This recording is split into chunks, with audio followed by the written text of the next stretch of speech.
Bien, ya estamos de regreso. Luis Reyes Santos, economista, está con nosotros. Qué gusto saludarle. Gracias, un placer estar con ustedes. Buenos días a ustedes. Buen día. Y a todo el público que lo sigue. Bienvenido. Bueno, sobre la mesa tenemos la designación esta semana como nuevo ministro de Hacienda de la República Dominicana, Magín Díaz. Me gustaría su opinión y su particular reacción a este tema. Bueno, lo primero que quiero destacar es que la designación de Magín es un profesional que desde el punto de vista de su formación y de su experiencia en el ámbito profesional y en el Estado es incuestionable. Magín es un activo valioso para el país y creo que el gobierno ha sumado un activo importante, sobre todo en un momento donde el gobierno acusa evidentemente desgaste, sobre todo en el ámbito económico. Llevar una cara fresca, una persona confiable. Magín, recordemos, fue director de crédito público, es una persona que tiene excelentes relaciones, conoce, por ejemplo, los organismos internacionales, pero sobre todo conoce la contraparte de los inversionistas y los fondos que hacen inversiones en instrumentos de deuda de República Dominicana, y el manejo de esa parte en la coyuntura siempre es importante, siempre va a ser relevante, y eso es algo que ya él tiene ganado, ya lo tiene por adelantado y va a aportar eso al gobierno. Pero Magín también tiene una gran experiencia en la parte recaudatoria, y el gobierno en la parte recaudatoria todos sabemos que está estancado desde hace varios años. Entonces, hay que saludar la designación de Magín. Obviamente Magín no va a llegar con una varita mágica a la posición. Magín no va a resolver de la noche a la mañana los problemas de recaudación, no va a resolver los problemas del sector eléctrico. Magín no va a resolver una serie de problemas, incluso que él mismo enjuiciado ha criticado, como son los programas sociales.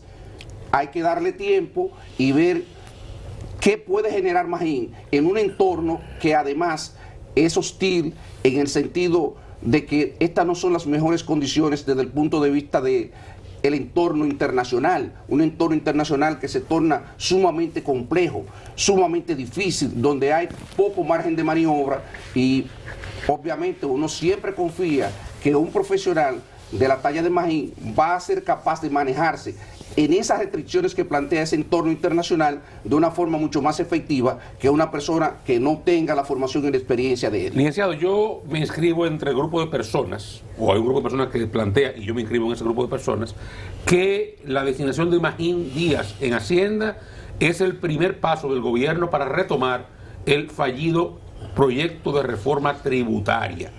Es un proyecto que, como usted sabe, hay un consenso nacional de que se necesita, prácticamente generalizado, pero que se fracasó en noviembre pasado. El gobierno habría desistido en un momento, en un principio, de reintroducirlo, pero la realidad presupuestaria y la falta de inyección de inversión del gobierno en la economía ya se está viendo en la ralentización del crecimiento. Parece que le ha dado un golpe de realidad y el gobierno estaría obligado, compelido a retomar ese proyecto. Yo me inscribo en ese grupo de gente que lo ve así. Bueno, ¿cómo ve usted esa visión desde el punto de vista de la designación de Magín Díaz en Hacienda? Voy a agregar algo más. El Banco Central ha tratado de hacer lo más que puede en esta situación que enfrenta la economía dominicana, estos cambios del entorno internacional. Pero el banco tiene limitaciones. Y el gobierno, una de las cosas que voy a decir esto, yo fui de los que apoyé la aprobación de la ley de responsabilidad fiscal.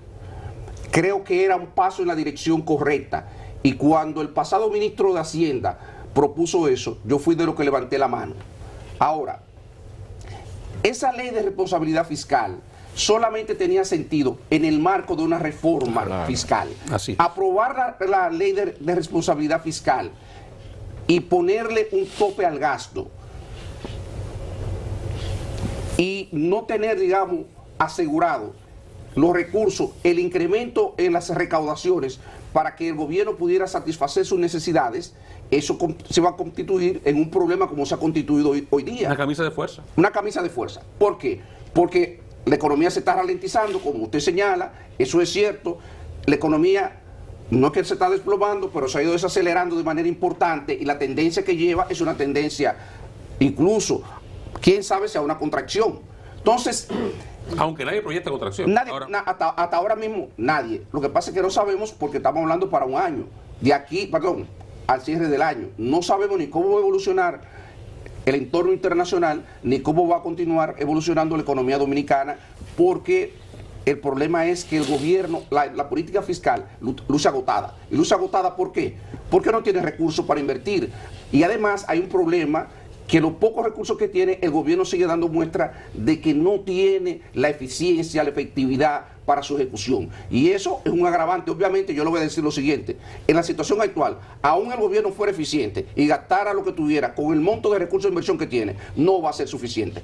Por tanto, yo coincido, yo concuerdo de que, independientemente de que se logre o no se logre, uno de los propósitos que hay detrás de la designación de Magín es tratar de revivir el proyecto de reforma fiscal, por lo menos tantearla. Seguro que se va a evaluar, porque cuando uno ve las presiones de gasto que hay desde el sector eléctrico, las pérdidas crecientes que hay en ese sector, cuando uno ve ya los compromisos contraídos, la rigidez del gasto. Estamos hablando que el 90% del gasto ya está comprometido, señores, desde antes del presupuesto. Entonces el gobierno no tiene prácticamente, no tiene margen. Así míreme, no hay el margen de maniobra fiscal para poder operar en un entorno que no le es favorable. Porque el entorno internacional no puede tirar de la economía dominicana. Normalmente la economía dominicana está muy vinculada a la economía de los Estados Unidos. Si los Estados Unidos se desacelera, pues nosotros nos vamos a desacelerar. Y entonces, si usted tiene la política monetaria que está prácticamente limitada, porque también los altos intereses del Banco de la Reserva Federal no le permiten bajar la tasa para hacer una política expansiva, y por otro lado el gobierno no puede gastar, entonces es como una economía que va a la deriva. Y usted tiene que tratar de tomar el control del barco y dar un golpe de timón. Y yo creo que con esto lo que se va a intentar es hacer eso. Luis Rey. Y el político, ahora, usted es de político. El técnico acaba de hablar. Acá. El político, ¿cómo debe manejar la oposición esto entonces? La oposición. La oposición, eso es muy sencillo. Incluso, esto voy a decirlo públicamente. Por primera vez, en una oportunidad, no hace muchos meses, tuve la oportunidad de hablar con el pasado ministro de Hacienda sobre el tema de la reforma. Y él, obviamente, me señalaba, porque yo fui de los primeros críticos de ese proyecto de reforma que se presentó. Y aquí en este programa, eso se puede buscar. Yo he dicho por lo menos 4 o 5 veces que aquí están dadas las condiciones técnicas desde hace años para hacer una reforma fiscal. Años. Ya en el gobierno de Danilo Medina yo decía eso, y yo lo sostengo todavía, que aquí lo que hay que hacer es crear las condiciones políticas para que se haga una reforma fiscal que le asegure a la economía dominicana que las cuentas fiscales van a tener sostenibilidad por lo menos por los próximos 8 o 10 años. Pero parece que los obstáculos son muchos. Ahora les digo lo siguiente sobre el tema político.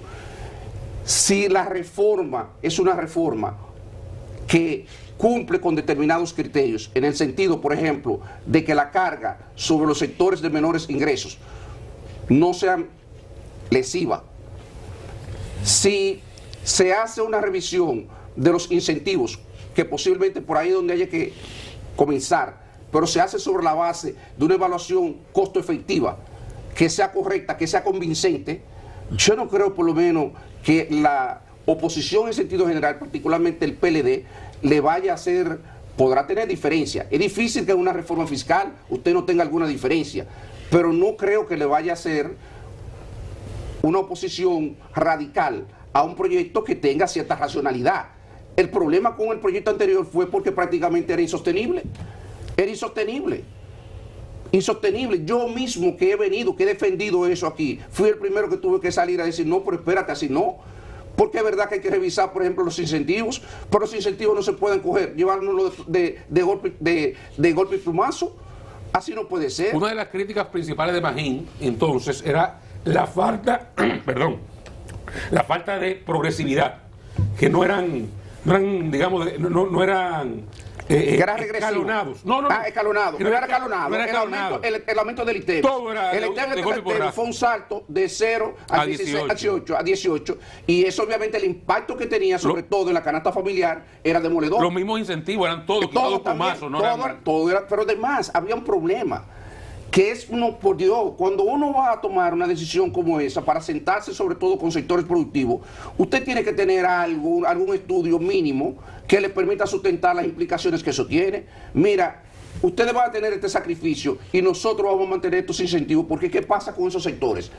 Que esos sectores compiten en los mercados internacionales, y en esos mercados internacionales muchos países que son competidores nuestros mantienen ciertos niveles de incentivo. Entonces usted tiene que tener cuidado con eso, porque de lo contrario usted va a colocar esos sectores en una situación donde ellos no van a poder competir, y así tampoco se trata, porque esos son los sectores que han tirado de la economía dominicana en los últimos 30 años, con sus virtudes y sus efectos. Café Santo Domingo, don Freddy. Sí, licenciado, ¿qué componente usted le daría a una eventual reforma reducir la evasión? Muchas gracias, señorita. Mire, don Freddy, aquí hay dos componentes que serían clave en un proyecto de reforma fiscal. Uno de ellos obviamente es reducir la evasión, y el otro es el gasto tributario, lo que nosotros llamamos técnicamente gastos tributarios, que son las exenciones que otorga el gobierno. Esas son las dos fuentes fundamentales que hay.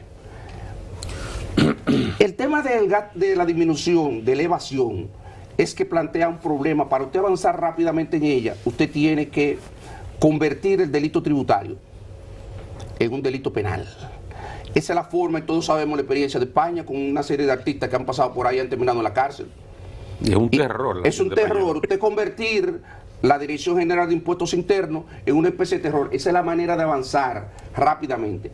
Yo creo que eso se va a tocar de alguna manera. Ahora, eso no va a provocar un efecto, digamos, inmediato, no va a tener un impacto inmediato en las recaudaciones. Estamos hablando de un gobierno que termina en 3 años, que necesita avanzar, porque en el año 2027, a mediados, ya estaremos otra vez en campaña, y lo que usted no decidió y no inició, ya usted no lo va a hacer. Prácticamente ese gobierno le queda el año 2026 y el año 2027 para básicamente el legado de realizaciones que le va a dejar a este país. Entonces, en ese escenario, yo creo que hay un sentido de urgencia, y la economía también reclama eso, y la población reclama eso, porque la población ha comenzado a sentir ya el deterioro de la situación económica. Cuando uno ve ya la cifra de empleo, ya uno comienza a preocuparse. Cuando uno comienza a ver el poco margen de maniobra que tiene el Banco Central, uno se preocupa y dice, wow, la tasa de interés interbancaria está entre 12 y 13%, y la tasa, por ejemplo... Y llega a 14. Y todavía hay situaciones, por ejemplo, donde los préstamos al consumo, uno ve como el consumo prácticamente se ha contraído, pero el problema es que el banco no puede ir más allá. El banco y aún así, el banco la tiene la referencia en 5.5. Pero no tiene... Y la interbancaria en 12. En 2. Hay un problema porque se ha roto, que uno de los problemas técnicos, el vínculo que debería haber entre la tasa de política monetaria y la tasa de reto. La tasa de política en 5.5 no debe ser más de 8. No debería ser más de 8, correcto, no debería ser más de 8. Sin embargo, está 4 puntos por encima. Claro. Entonces, ¿qué está diciendo eso?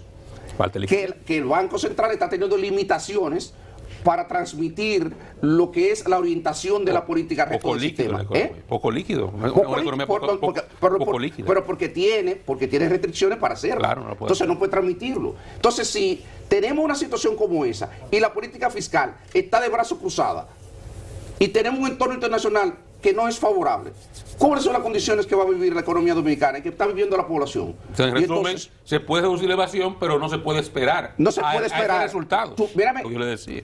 Eso es en el mediano plazo. Eso en el mediano plazo, que tú vas a tener impacto. Entonces, yo no creo que el gobierno vaya a apostar a eso. Si lo hace, bien, pero sería más bien pensando en lo que me parece muy bien desde el punto de vista institucional, que el país y las administraciones piensen, digamos, más allá de lo que sería el ciclo de su administración, para dejar fortalecido el marco institucional. ¿Usted favorecería la penalización de la evasión fiscal? No del fraude, que está ya No, porque penalizado. el fraude, lo que pasa es, perdóneme, porque ahí es donde vamos el tema. No. Yo creo también que eso, problema, yo no creo en el terrorismo. Wow. Yo no creo en el terrorismo. ¿Usted se imagina yo no creo en el a terrorismo. Camacho persiguiendo la nación No, africana? y además yo no creo en el terrorismo, yo no creo que el Estado se va para hacer acciones persecutorias y míreme a la ligera y crear un clima de terror y de inseguridad, porque también eso va a desestimular la inversión. O sea, es tampoco así. Lo que sí tenemos es que determinados, por ejemplo, figuras, tú tienes que endurecerla. Si a ti te agarran, mira, en una situación infragante, una situación, yo no te digo que te van a meter 10 años porque eso no es igual, eso no es, digamos, un crimen de sangre. No es que te meten 20 años, mírame, y te pongan una situación de 18 meses de prisión preventiva por un problema como ese. Ahora, tú tienes que darle el frente a la justicia y debería haber por lo menos mecanismos más expeditos para que esos procesos no duren tanto tiempo y por lo menos las personas que han intentado defraudar el Estado, dejando de pagar sus obligaciones tributarias, por lo menos enfrenten la justicia. Eso es lo que yo creo, claro, que esos procesos se hagan más expeditos. Pero fraude y evasión. Fraude, fraude, evidente. Claro. O sea, estamos hablando fraude. La figura de fraude. La evasión no, porque la evasión, ahí hay un tema incluso, lo conversaba con Freddy fuera de cámara.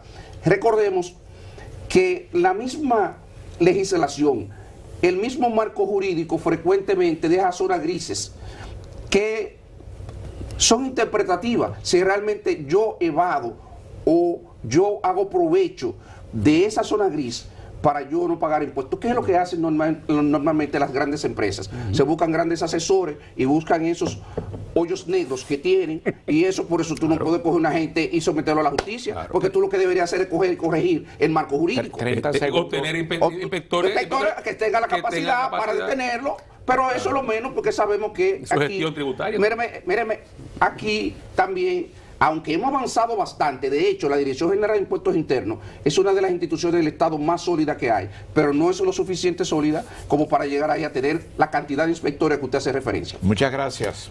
A ustedes como siempre por la invitación. Luis Reyes Santo, economista, ven ustedes la calidad de la información y las precisiones sobre este importante tema que tiene que ver con la economía de la República Dominicana. A ustedes gracias por su atención. Ustedes saben que mañana es viernes, el mejor día. Le tengo una sorpresa interesante. Deme el crédito. Pero espere que llegue mañana. Deme el crédito. Le tengo una sorpresa interesante mañana, el Día de la Música. Se van a sorprender, pero es buena. Hasta mañana.